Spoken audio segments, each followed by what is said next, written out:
Oh, I love my daddy. Now, my sperm donor. Okay, so look, this is how it goes. I have two older sisters from my mom and dad, and then my dad has a little girl. She just turned maybe like 5 or so. Little girl.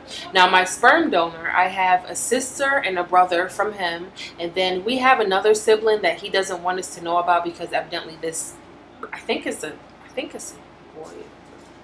This child, because I don't know if it's a girl or a boy, is bad news. So I honestly, I can probably count on both my hands how many times I've seen my sperm donor in my life. In my 26 years of living, I can probably count on my hands how many times I've seen this man.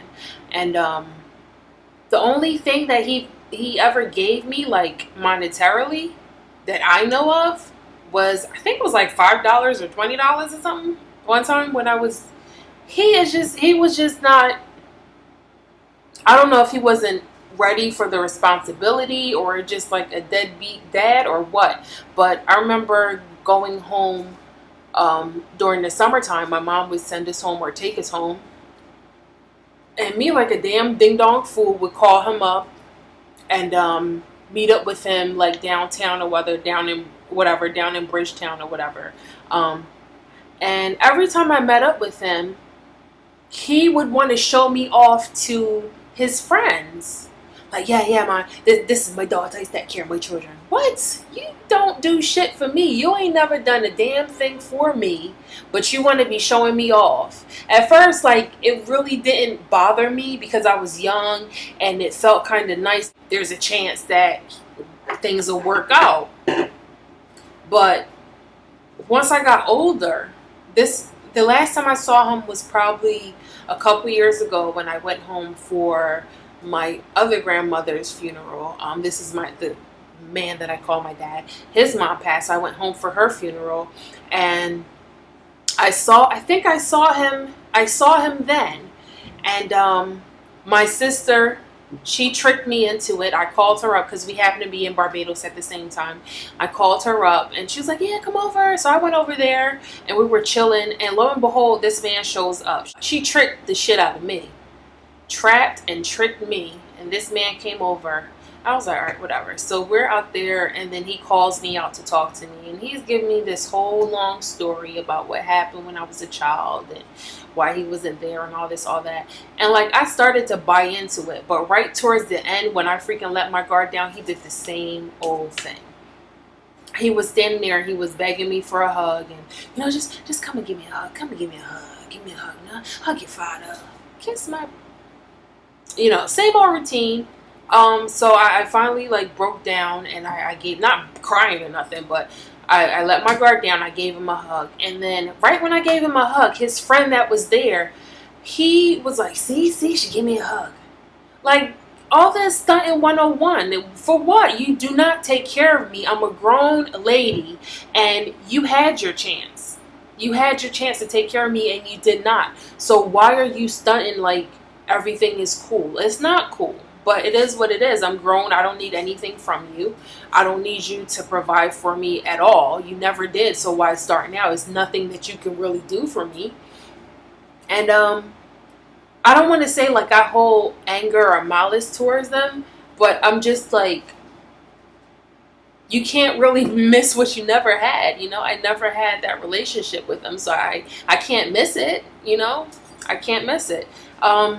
Now I think he's sick. The other day, probably like a month ago actually, I was on Facebook and my sister had a rest in peace Derek, and that's his name. His name is Derek. So right there, like my heart stopped. I didn't know what to feel. I'm like, oh my God, did he just die? Because I knew she said he was getting sick, and looked totally different, losing weight, like just a total downfall. And right then and there, like my heart kind of stopped. I didn't know what to think. And I called her up like, did your dad die? And she was like, no, it's not him. I was like, oh, okay. But from right there, I'm like, okay, should I try to make amends with him or call him up, or like what should I do? That was my question, and that's what I was asking myself. What should I do with this situation? Should I bite the bullet and just try to, talk to him or whatever before he dies, so at least he feels, to give him that comfort or whatever it'll do for him, because I can't see it doing much for me. Like I never had that, so I can't miss it. So I haven't spoken to him since. My sister, she speaks to him every once in a while, but I don't even get a chance to speak to her like that. I don't know what's going on. But that's my life, the men in my life. That's about it.